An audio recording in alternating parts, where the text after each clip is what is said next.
All right, I'm in a good mood today. Today is Kiss Hotter Than Hell. I don't know why I'm in a good mood. I just feel good. I didn't sleep good, but it's all right. Hotter Than Hell, released on October 22nd, 1974. 10 songs, and it's only 33 minutes long. Produced by Richie Weiss and Kenny Kerner. Weiss and Kerner are back. I think they did the first album, which is a self-titled one. So this is the second album from Kiss, and it's in the same year.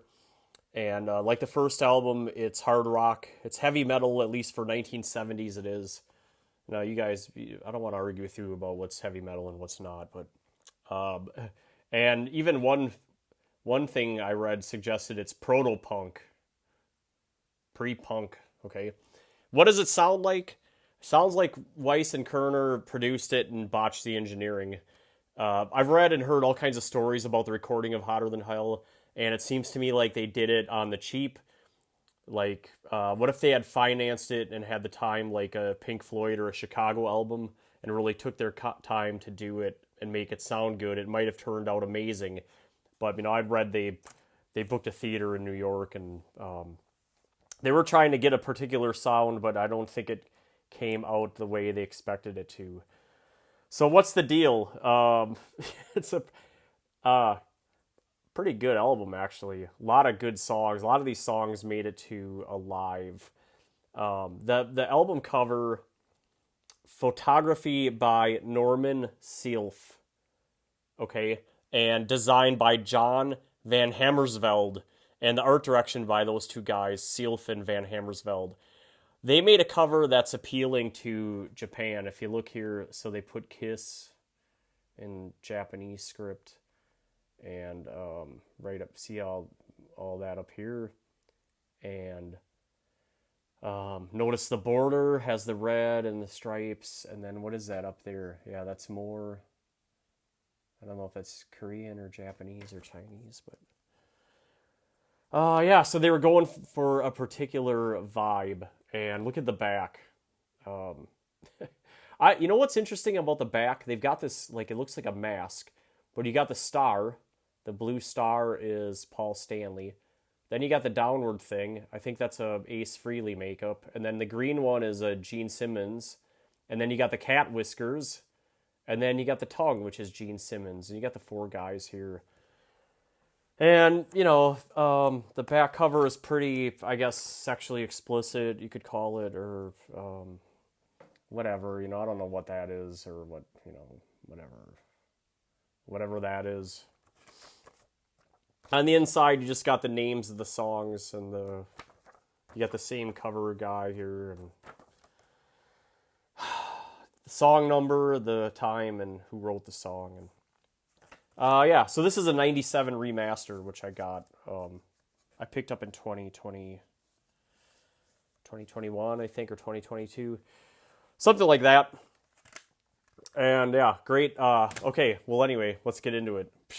The first track is Got to Choose. It's written by Paul Stanley, and it's 3 minutes and 54 seconds, which is actually pretty long for this album or for a Kiss song in general. Lead vocals by Paul Stanley. It's in the key of D flat. So it's scored in D, but the instructions on the sheet are to tune it down a half step. So I looked at all kinds of sheet music. The Kiss sheet music is much more readily available online than, say, King Crimson or something like that. But you can find it. It's 107 beats per minute, Got to Choose, and it's in 4/4 time. And the intro is about 39 seconds. Good intro. And the verse is, lady, you know, I heard the neighbor say, baby, you might be leaving today. It's 16 bars. And then the chorus is, got to choose, who's your baby? It's an 8-bar chorus. And then the solo is 2 minutes and 24 seconds to 2 minutes and 58 seconds. It's 16 bars. Really high, screechy Ace Frehley solo. And you know how Ace Frehley solos are. They just cut right through it. The coda, who's your baby, who's your baby? It's the coda runs from 3 minutes and 20 seconds to 3 minutes and 54 seconds, and it's 12 bars and some drumming. And that's Got to Choose. It's on a live. Got to Choose as verse, chorus, solo, chorus, outro. They keep these songs really simple. I appreciate that. At least the song arrangements are simple. The riffs are probably not easy to play. The lead guitar lifts, but excellent start to the album. Got to Choose. They picked a good song to start. Track 2 is Parasite, written by Ace Frehley.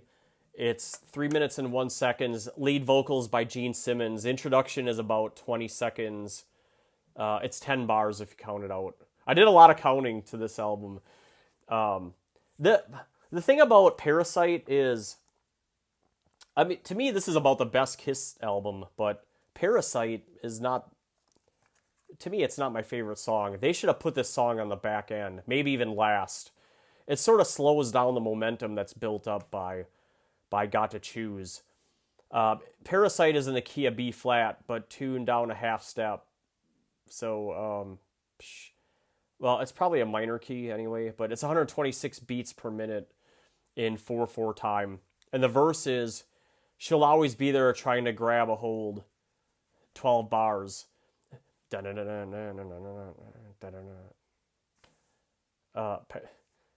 Chorus is, Parasite lady, parasite eyes. It's an 8-bar chorus. And then the solo runs from 158 to 244. It's 24 bars. That whole, it's more like a jam, but most of that 24 bars is the Ace solo. And that's the song. I mean, she'll always be, Gene's just screaming out the lyrics. And back then, Ace wrote these songs, but he didn't want to sing the lead, so he just played the bass and the guitar parts, and then, usually Gene Simmons sang them.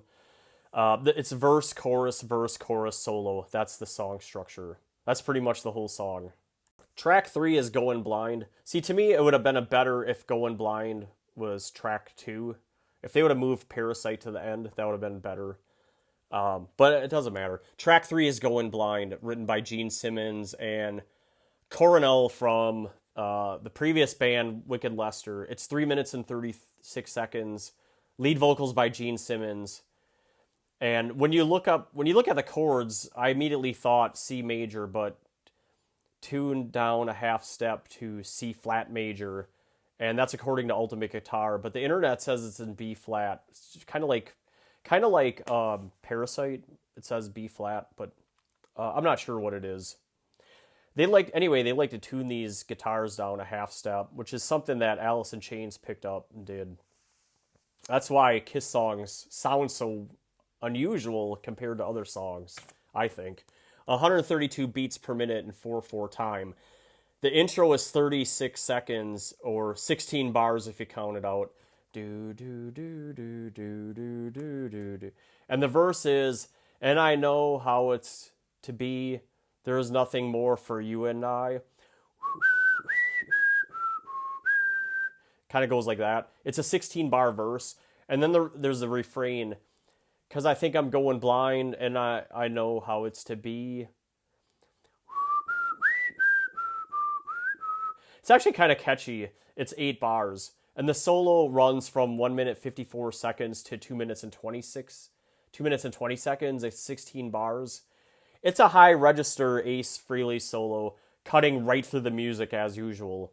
And then the song arrangement of Goin' Blind is verse, refrain, the guitar solo, verse, refrain, verse, refrain after the guitar solo. So, it has the line, she's 93, you're 16.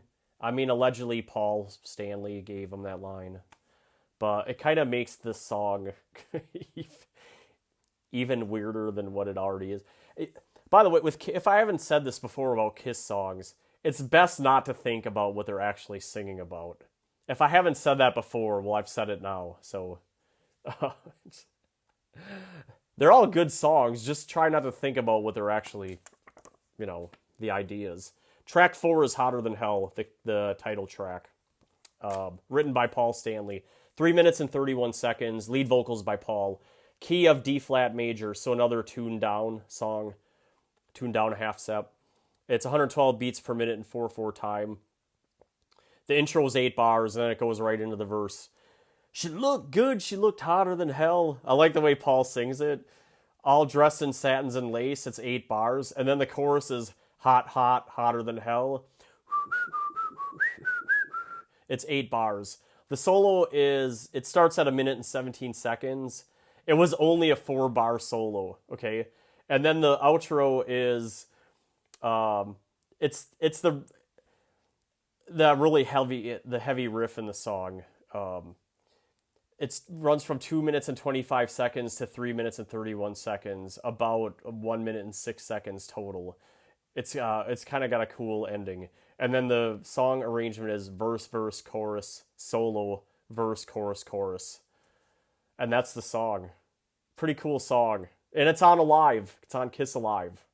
Track 5, Let Me Go, Rock and Roll. I also believe this is on Kiss Alive too.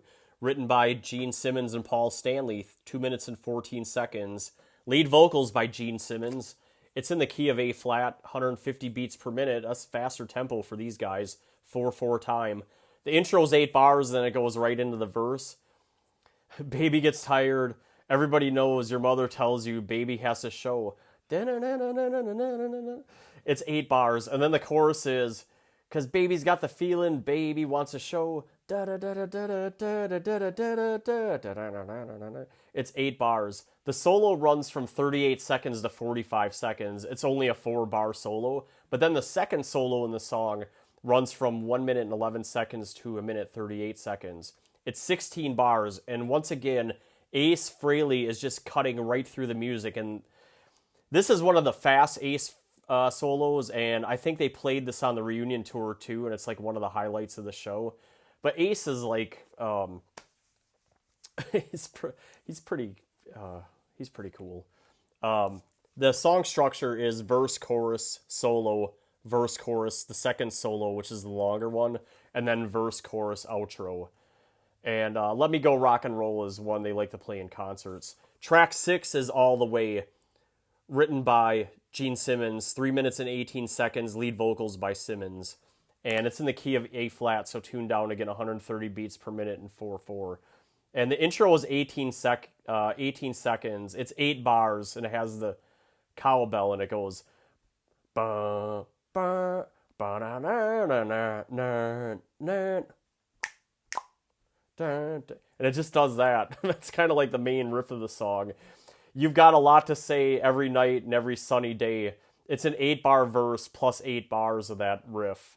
And then the chorus is, you just keep talking louder, complain to your mother and father. It's an 8-bar chorus. The solo runs from 1 minute 47 seconds to 2:17, or about, it is 16 bars or about 30 seconds. And the song structure is verse, it's like verse, verse, chorus, verse, verse, chorus, solo, and then the rest of the song is just chorus, chorus, chorus, chorus, all the way. One of the better Gene songs, actually. Track 7 is Watchin' You, written by Simmons, 3:43, and lead vocals by Simmons. This is one of the perfect Gene songs, like She, or the last song, really. Like the Gene has like a formula. It's in the key of F sharp minor per the sheet music at musicnow.com. And it's 96 beats per minute in 4/4 time. The intro is 30 seconds. Another great intro for 16 bars. And the verse is, oh, living as you do, and I'm watching you. Oh. It's 8 bars.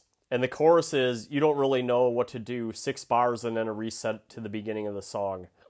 And there's a solo part of the song from 2 minutes and 15 seconds to 3 minutes and 2 seconds. It's not really a solo, but the band riffing really hard on the dun dun dun dun dun dun dun dun, you know, the part, and Ace providing some fun at the end of each phrase.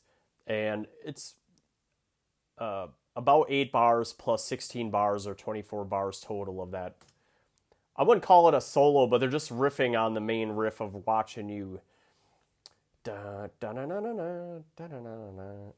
And the outro is 3 minutes and 2 seconds to the end. And I think Watchin' You is another song that's on Kiss Alive. The song structure is verse, chorus, solo, outro. And then track 8 is Mainline, written by Paul Stanley, 3 minutes and 50 seconds, lead vocals by Peter Criss. This guy right here, the Catman. And this is the song that starts out like, if you ever heard the Pink Floyd album Obscured by Clouds, come on my friends, let's make for the hills, they say there's gold and I'm looking for thrills. It's got that same it's got the same introduction, but it's not exactly, but it's the same riff. It's very close. The intro is 12 bars and 23 seconds. It's in the key A flat. It's probably a different key, but it's definitely, it must be influenced. I wouldn't be surprised. 125 beats per minute. The verse is, you know that it's easy, so come on and please me, I want you. 8 bars. And then this song has like a lot of Rush songs. It's got like a pre-chorus and a chorus.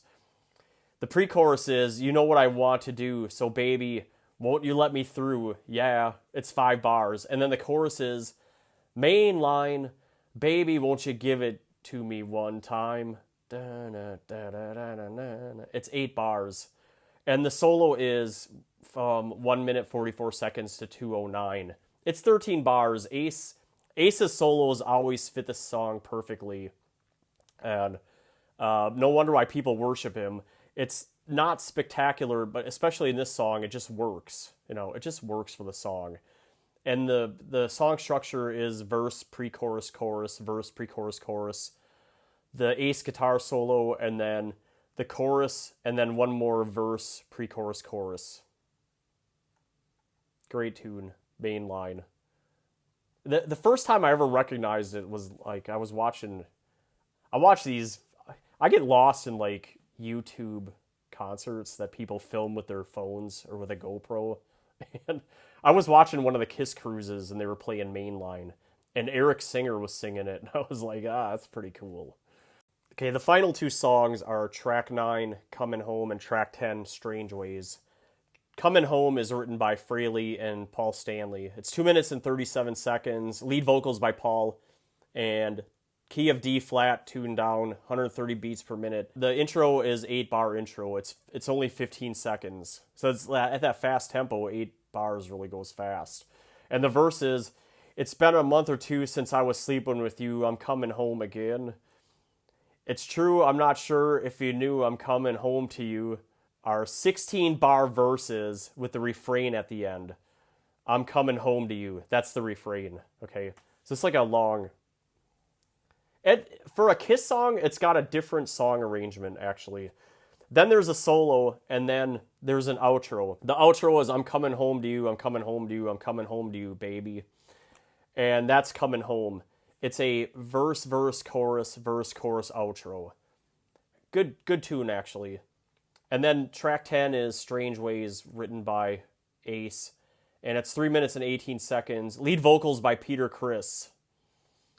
So, like, most of these songs are Gene or Paul songs. And then you got Ace contributing quite a bit. And, Criss singing some. But as Paul Stanley says, not this song, but, threatening to quit the band if he's not allowed to sing some songs. Okay, Strange Ways. Da da na na na na na na na na da na na na na.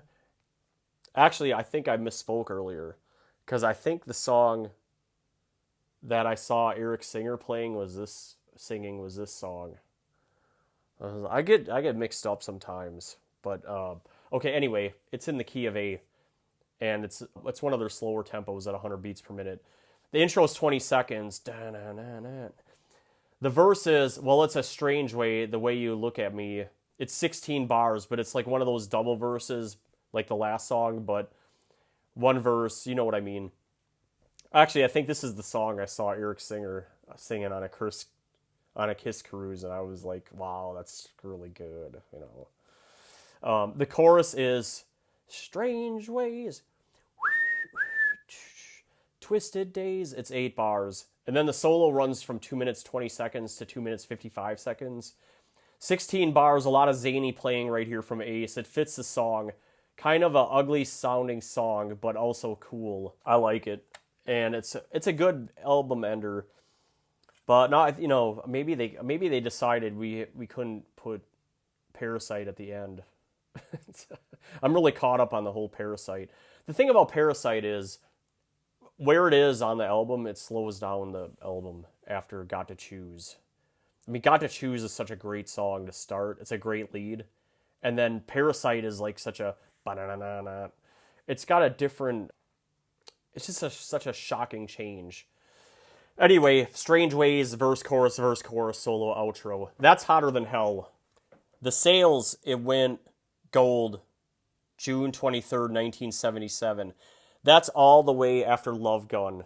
So think they did this album and then Dressed to Kill and then Alive and then Destroyer and then Rock and Roll Over and then it went gold. So that's a long time, but worth the wait. But it just shows you the impact of, stringing along a bunch of albums that are pretty good. Fans went back and bought the old ones. Love Gun, by the way, went platinum right away. Platinum. Platinum's $1 million. I think gold is 500K in 500,000 sales in the U.S. But to get platinum right away is, for Love Gun, is pretty amazing. Anyway, it's a gold album.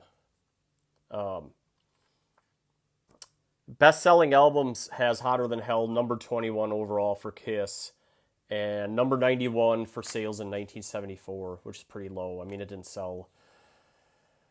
And Kiss was really in a bind in their early years. I mean, they were making good albums and they weren't selling.